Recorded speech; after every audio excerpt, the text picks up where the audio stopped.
ఒక ఇంట్లో పెళ్లి చూపులు జరుగుతున్నాయంట. పెళ్ళికొడుకు వాళ్ళు కూడా వచ్చి అక్కడ కూర్చొని ఉన్నారంట. ఈలోపు పెళ్లి కూతురు తల్లి ఒక్కపూట తీసుకొచ్చి అక్కడ పెట్టిందంట, పాపం పెద్దవాళ్ళు తింటారు కదా అని. ఈలోపు పెళ్ళికొడుకుకి ఒక్కపూట బాగా అలవాటు ఉండటం వల్ల గుప్పుడు తీసి నోట్లో వేసుకున్నాడంట.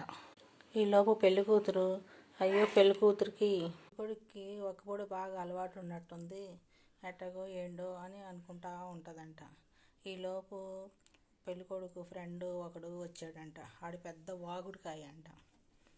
తాగిపోతోళ్ళు వాగుతూ ఉంటారు కానీ నోరు మూస్తారు కానీ ఈ వాగుడికాయలు మాత్రం నోరు మూయరంట.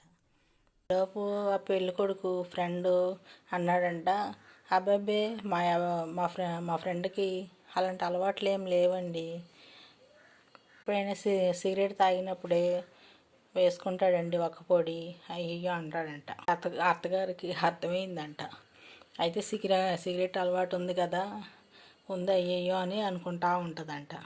వాగుడికాయ అంటాడంట, అయ్యయ్యో సిగరెట్ అలవాటు కూడా లేదండి, మా ఫ్రెండు ఎప్పుడైనా మందు తాగినప్పుడు తాగుతాడండి సిగరెట్టు అంతే అని అంటాడంట. ఇప్పుడు ఆ తల్లి చాలా బాధపడిందంట. అయితే సిగరెట్టు మందు అలవాటు ఉందనుకుంటా ఇతనికి అని చాలా బాధపడుతుందంట. మందు తాగుతున్న వాళ్ళు తాగే కన్నా నోరు మూస్తారు కానీ ఈ వాగుడికాయలు మాత్రం అసలు నోరు మూయరు.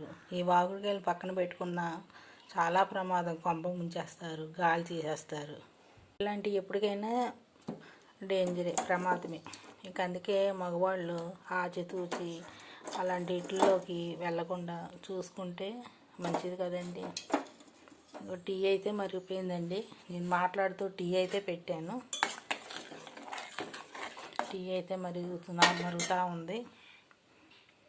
తులసాకు వేయాలి. బెల్లం అయితే వేసాను, అయితే తులసాకు వేస్తున్నాను. ఇప్పుడు ఇంకా బెల్లం అయితే వేసేసాను.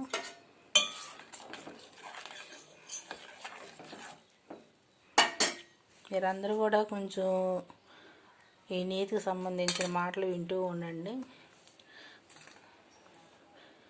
నాకైతే ఒక లైక్ చేయండి, షేర్ చేయండి, మా ఛానల్ని సబ్స్క్రైబ్ చేసుకోండి.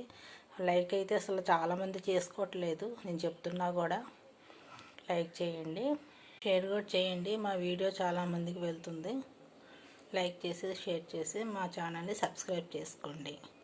మా టీ అయితే మరిగిపోయింది. నేను మాటలు చెప్తూనే టీ పెట్టేశాను.